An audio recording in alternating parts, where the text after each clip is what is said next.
Bantu besifazane siyacela musana ukusidayisela izwe. Uhulumeni njobe eshaya umthetho uzama ukujabulisa nina ngoba uyazi ukuthi nina nizolanda amadoda ngezibumbu le ko Nigeria niwalethe la eSouth Africa. Siyanicela abantu besifazane, siyanicela ingane zakithi. Siyanicela.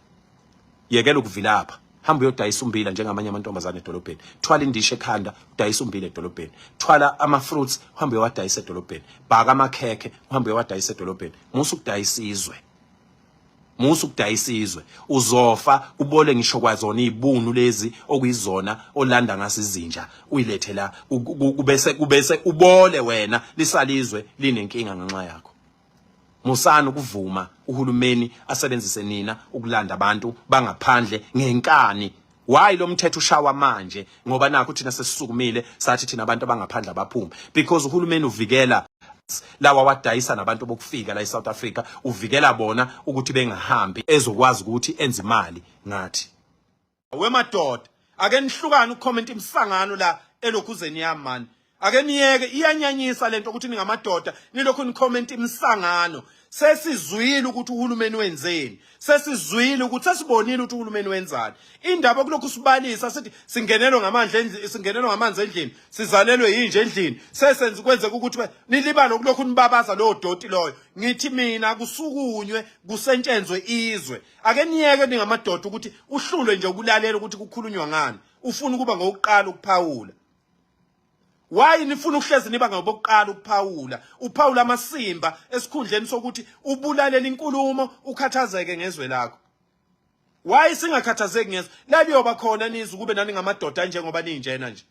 Leliyoke libe khona nizwe. Ngikhuluma nani insizwe nigcwele emagroupini omaskandi bacula umculo. Into okufanele siyenze ukuba supporta, sibalalele, sidlale ingoma zabo bephile. Kodwa iqiniso lithi ngeke siphile ngokuthi sakha ama groups omaskandi, sakha ama groups ama unions okuba ngama supporters omaskandi, sakha ama groups okuba ngama supporters abahola abathile ekubeni izwe libe lingenze lingayi phambili. Yizwe into emqoka yonke lento enihlanganyelayo ingezwe.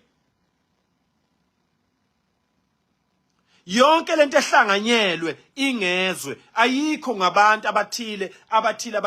Ngeke uze ume umuzi uma wena uzosebenza ngokuthi ngoba ubhutwa la ekhaya uyasebenza enza izinto ezingelona iqiniso egcekeni bese uthona uzomeseka noma kwenze njani. Ake niyeke weinsizwa lombhedeni wenzayo. Ake niyeke nje lombhedeni wenzayo ukuthi uthi ufika nje ku live uyafika uyakhomenta awazi nokuthi yini okukhulunywa ngayo. Uyafika nje uyakhomenta ngicabanga ukuthi ngichazwa ukuthi mina ningibize ngophakela umthakathini. Mani ngibuka nje lokhu waqala ukungazi ungilandela wena. Ubona ukuthi nje into engijabulisayo ukuthi wena ufike kwi-comment yami uthi ngiyinsizwa. Ingani ngiyazazi ngithi ngiyinsizwa. Natshelwa yimi ukuthi ngiyinsizwa. Ngafika la ku social media mina umuntu engakwazi ukuthi uyinsizwa. Yimi ngafika la ku social media ngathi mina ngiyinsizwa. Kwayimali iqala igama lomnsizwa lihamba liya phambili. Naqale naliphikisa. Nangiphikisa nathi angiyona insizwa. So musana lokhu ningikhumbuza ukuthi ngiyinsizwa ngiyazazi. Ngiyiyo enkulu futhi. Angizedlule ezinye insizwa kodwa ngiyinsizwa enkulu kabi mina lapha ezweni. Ngiyazazi mina. Musa kulokhu ungikhumbuza leyo nonsense ngoba angidayisi lutho ngaleyo nto leyo. Angifune ukukhunjuzwa ukuthi ngiyinsizwa. Webafowethu, izwe lidinga thina sibe very robust manje. Kudingeka ukuthi sibe very robust. Ngeke ungitshele ukuthi ngoba nakho abaholi bekhokhela ama-influencer, belibele ukukhokhela ama-influencer, into eright leyo. Njengamanje ngicela ukunixoxela. La eSouth Africa umuntu omnyama akakwazi ukumove inkomo kuthiwa kunamatele from October 2024. Kodwa ezabelungu siyayibona inkomo la ihamba ngama truck. Ezabelungu inkomo siyayibona lapha ngama horse and trailer elokhuzeni. Emgwaqweni. Akukho lapho kwafica khona kumiswa itruck le inkomo la emgwaqweni. Kodwa kuthiwa kunamatele. Thina njengabantu abamnyama asikwazi ukudayisa. Kwenza iGNU. Niyezwa. Njengamanje bafowethu ngicela ukunitshela ukuthi la eSouth Africa kudayiswa abantu, badayiswa ngama-China, badayiswa ngama-Nigerians abantu la eSouth Africa. Uhulumeni uyazi ePoint eThekwini imboni yokudayiswa kwamantombazana amancane. Uhulumeni uyakwazi lokho, uyezwa. Namhlanje abelungu beDA into abayenzile bathathe bonke abaholi bababeka kulama position azobenzisa amaphutha. Thula ubone ngonyaka ozayo ukuthi kuzokwenzakalani. kuma local government elections kulamaqembu kwi-GNU.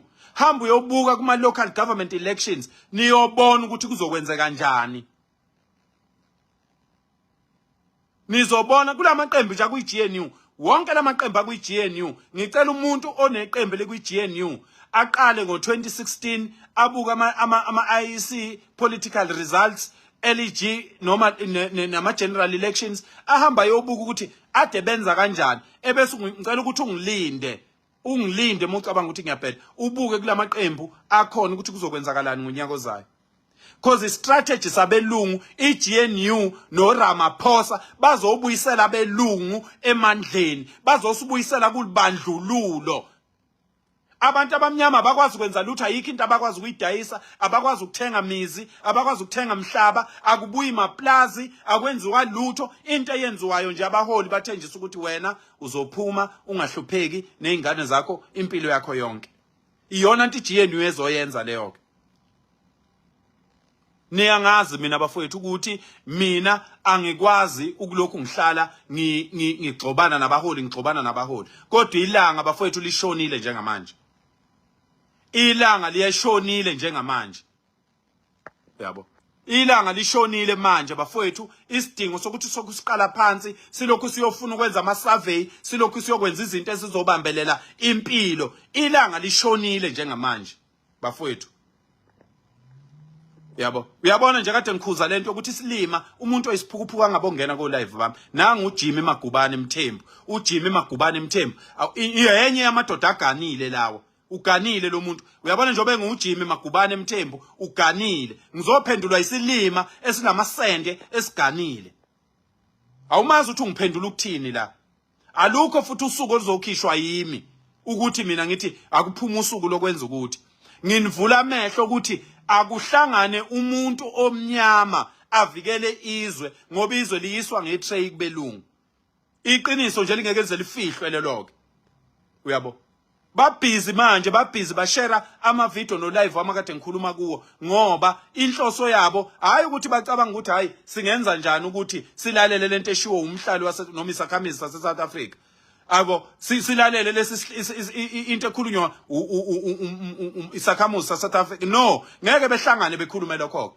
Ngeke nje behlangane bekhuluma ukuthi nasi isakhamuzi sase South Africa sikhathazekile cha. Into abazoyihlanganela ukuthi singenza kanjani ukuthi simbulale kodwa kuthiwa abaholi labo. Into nje abazoyihlanganela ukuthi singenza kanjani singambulala kanjani kuthiwa abaholi njalo labo. Nezo. So ake sime bafowethu ukuthatha imiqondo yethu siyigxilise ezintweni ezingenamsebenzi. Ake sime sekwanele bakithi. Ake sime ngaleyo nonsense leyo. Ake sime ngalamatemu nezinto zo trend nangomunye nje ubhala amasimba wasema awazi nokuthi yini leyo. Awazi nokuthi yini thina nje singenaso isikhathi saleyo nto asazi nokuthi yini leyo. Wonke lamatema trendayo na wonke le nonsense izwe 64 million. Out of that 64 million, 21 million wabantu abasha abanama graduates la eSouth Africa. Bafowethu, abantu abasha abangama graduates abafundile befundela imisebenzi abasebenzi. Abantu abasha abangasebenzi bafowethu la eSouth Africa amongst the 21 million kukhona ngisho abanama masters close to 1.8 million. Lapho ke nilibele nina masikhuluma nilibala ukuphikisana nathi wonke lama stats enginikeza wona you've never even bothered to even conduct a survey yokuthi kwenzakalani ezweni. You've never paid attention to anything eyenzeka lapha ezweni. Lapho thina masithi siyaqala siyakhuluma into eniyaziyo ukuzosikhulumela amatemu enu wayesema masimba mani lawo wonke umuntu obhala wayesema kulo live ngizongena kuona after ngiqedile ngimblock cause uyisiphukuphuku kukhulunywa izinto eziserious wena uletha ama-terms uletha amatemu nemsangano ekhulunywa ngale lapho kusanganwa khona. Sikhuluma ngezwe bafethu la lisenkingeni izwe lakithi. Lisenkingeni nanga umkhwanazi uveze ubugebengu obenziwa ngama-politicians onke. Uveze ubugebengu obenziwa ngama-politicians onke engabe kuthiwa akuboshwe abantu bathi bona hayi akeze umkhwanazi azokhuluma eParliament because benzela ukuthi umkhwanazi afika abiza amagama abantu bemphoqe bemgwece ukuthi akabiza amagama abantu eParliament, then after that behambe beyotshela labo bantu ukuthi hambani niyomsuwisha, hambani niyombopha. Once bambopha iCommission ngeke isenza lutho ngoba vele umsebenzi weCommission ukurecommend. Umsebenzi weCommission ukurecommend, ayikho into esizoyenza. Ngicela ukucela abantu besifazane, ngicela ukwehlisa umoya. Ngicela ukwehlisa umoya ngikhulume nani bantu besifazane. Bodade wethu. Ngisacela ukukhuluma nani.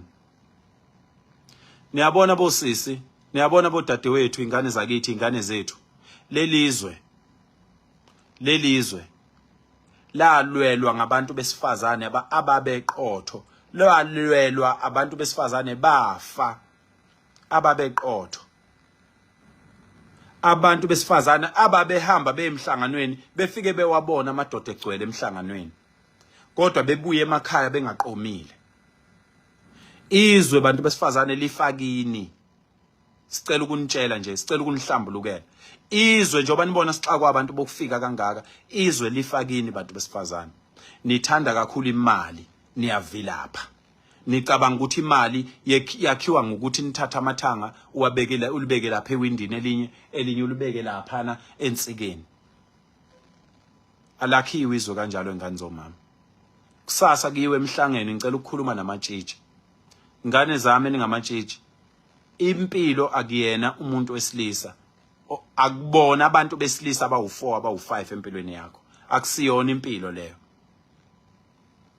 Singabantu abamnyama ke sehlukane nokwenyanyana. Ake sehlukane bafowethu nokwenyanyana. Uthi uqala nje ukukhuluma noma uqala ukuvela phambi komuntu wena usuzomenyanya ingekho into emba kwenze yona.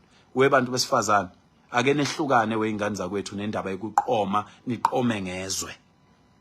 Niyabona njoba kuthiwe abantu besilisa sebengakwazi ukuthi beshade maqede bese beyishintsha isibongo babe ngesibongo somuntu wesifazane. Ingoba uhulumeni usebonile ukuthi nina abantu besifazane ninteke. Uhulumeni ubonile ukuthi abantu besifazane abaningi abaseParliament baqoma ama-Nigerians. Lo mkhankaso esiuqalile ukuthi abantu bokufika abahambe uqalwe ngabantu besifazane. Ubona laba abantu besifazane belwa kangaka beze bebaxoshisa ngisho emsebenzini nje ingoba yena qobo ujola nomuntu wangaphandle. Ngoba abantu abangaphandle abawazi amanyala. 90% wabantu abangaphandle into abayenzayo balwela ukuthi akuphele ngomuntu ongumZulu. Ibanenkinga, it's a strategy sabelungu. Yonke into eyenzeka kulelizwe wengane zakwethu yonke. Ama-commission akhona agcwele emhlabeni kuthwalwa namalungelo alwela amalungelo enzani. Uthola ukuthi leyo nto inomlungu phakathi. Bonke balwela ukuthi izwe alihambe. Balwela ukuhlukanisa abantu abamnyama phakathi. Yikho even abantu abamnyama abangaphandle abangakubona bakulelizwe. Yikho sithi thina ababuyele makubo. Silungise inkinga esinayo thina ngezwe la ngaphakathi. Ukuze mangabe bebuye sebeqondile sesazi ukuthi akeze ukusetshenziswa ngoba hamba manje. Ngicela ukuthi uhambe manje. Sicela ukuthi kuhanjwe manje uhambe uye emahotela uzofica abantu lapha koThekwini indawo engiyazi kahle. Lapha eThekwini wonke amahotela lapha koMorningside koFlorida konzani kusebenza abantu bangaphandle emahotela. Ubani owaqeda indaba yokuthi kube khona into ebizwa ngokuthi in-service training? Ngubani umuntu owaqeda into ebizwa ngokuthi general worker? Ngoba igeneral wonke umuntu namhlanje oyimanager emsebenzini wathola ama-skills angaphakathi emsebenzini wacertifywa efike ne-prior knowledge yokuthi nje uyakwazi ukusebenza kuphela and then wakhuliswa ngaphakathi emsebenzini. Ubani owaqeda leyo nto leyo?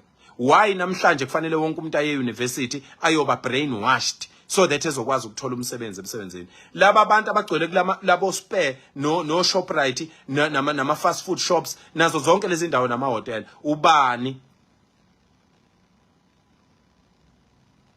Ngubani owabanikeza i-certification yokuthi mabefika bona baqashwa? Ngoba nabo baqashwa bengazi lutho. Bantu besifazane siyacela musana ukusidayisela izwe.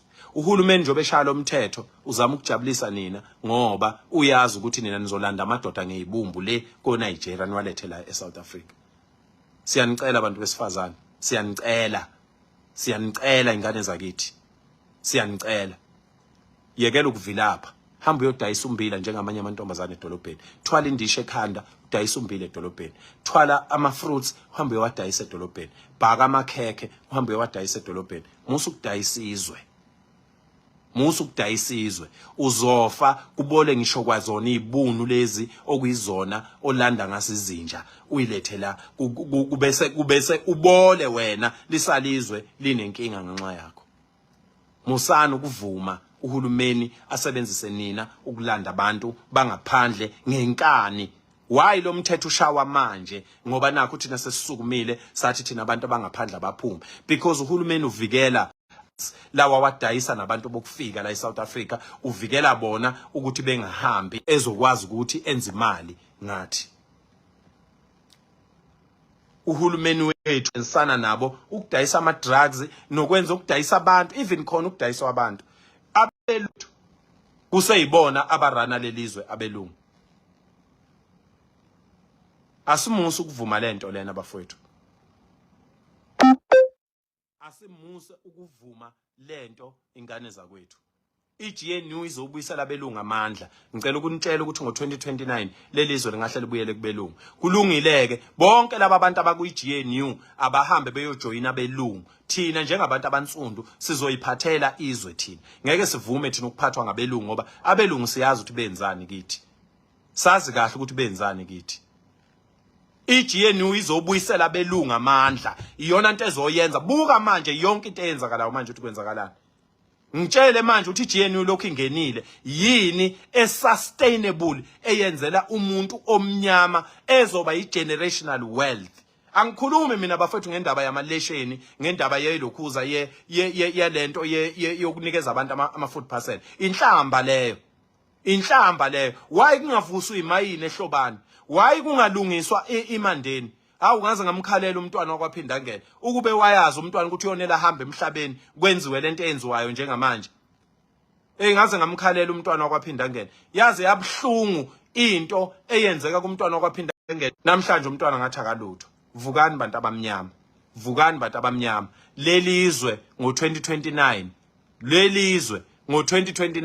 liya kubelungu uma sike sahlala sathula sathi du. iKwaZulu Natali ayibuyele kubantu bakwaZulu, ayibuyele emakhosini, ibe niyizwe imele, izokwazi ukuyimela. Lamakhosi wona agxila kuyipolitiki, angafuni ukuthi kulungiswe izinto ngendlela. Alungile vela wasaphethe umuntu lawo makhosi. Siyazi lawo makhosi uthi awaphethe umuntu. La makhosi nje understanda yonke into, angafuni wona ilinganisa nathi asinjalo. Asehlukene kanjani masinjalo? Niyeke lentweni yokuba sensitive njalo masikhuluma singamaZulu bese uqala ubanga indawo okungayona yakho. Mawusebenza kwaZulu Natal uyasebenza. Musu ukuthi mangabe sikhuluma ngekwaZulu Natal wena ufile offended ukuthi thina sibandlulula abantu, sihlukanisa abantu abamnyama inini. Ama province ahlukene. Ake niqale nani nenze lokho esikwenza, ake sikubone nawe wenza live abakhuluma ngokuthi isifundazwe sakhe siyimele. Musu kuzobanga kwaZulu Natal. Akho umuntu ohlukaniswayo la. Sikhuluma indaba yokuthi asifuni ukuthi izwe libuyele kubelungu. iGNU izobuyisela izwe kubelungu. Buka ukuthi kwenzakalani manje. Uma ungaboni uthula ubuke izinto ezikhona ezenzakalayo, usokutshela thina ukuthi kwenzakalani.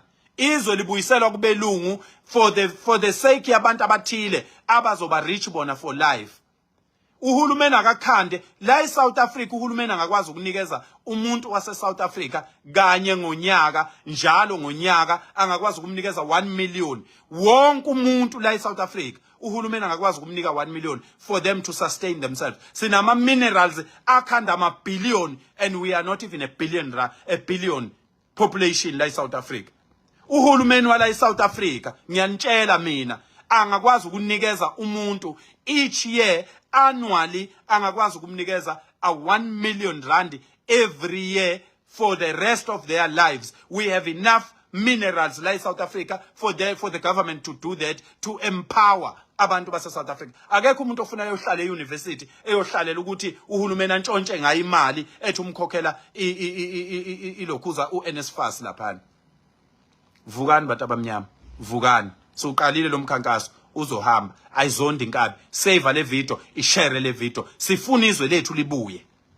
Asisakhathalele ukuthi iqembu iliphi iqembu noma ngabe uyiliphi iqembu, asisena ndaba labaholi abanandaba nathi sonke. Bonke bakusebenzisa nje mabeyifunela ukuzenzela ama conference kuphela. Abonke abanandaba bonke. Uma kwenzekile waqashwa kwamasipala, it's your right. Uma uqashile ku department, it's your right. Uma uqashiwe ku national, it's your right. Ayisikho isidingo sokuthi bese uyanqetheza ngenxa yalokho. Akho umuntu wavalela umuntu la. Uma ngabe wena usaba ukuthi uzovalelwa, kulungile kule movement esoyifaka uzofaka imali kuphela, ungangeni ungaveli. Ngoba izwe kufanele libuye, izwe kufanele libe right. Lo hulumeni angakwazi ukunikeza wonke umuntu wala eSouth Africa 1 million rand every year for the rest of their lives because imali ikhona eSouth Africa. Ubobona ngendlela abayintshontsha ngayo. Ayizonde inkabi.